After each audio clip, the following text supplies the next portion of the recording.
রাশেদ খুব সাধারণ একজন মানুষ।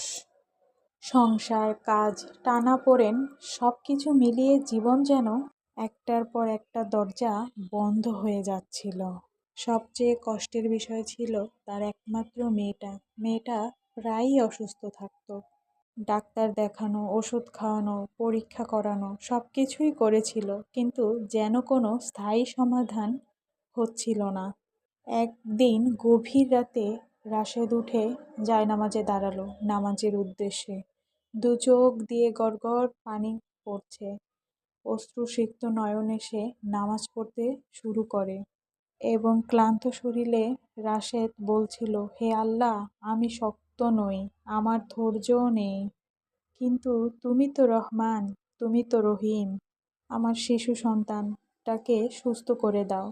আর যদি আমার সন্তানকে সুস্থ নাই করো, তাহলে আমার ধৈর্য শক্তি বাড়িয়ে দাও। আর সেই রাতটি ছিল শেষ রাত, তাহাজ্জুদের সময়। আর ঠিক সেই সময়েই আল্লাহর রহমত পৃথিবীর বুকে সবচেয়ে বেশি নেমে আসে।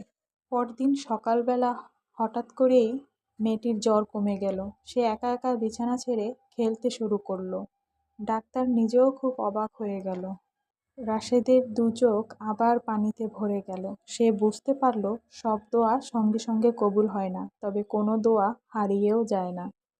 সেদিন থেকে রাশেদ শুধু চাওয়া নয়, আল্লাহর সিদ্ধান্তের উপর ভরসা করতেও শিখে গেল।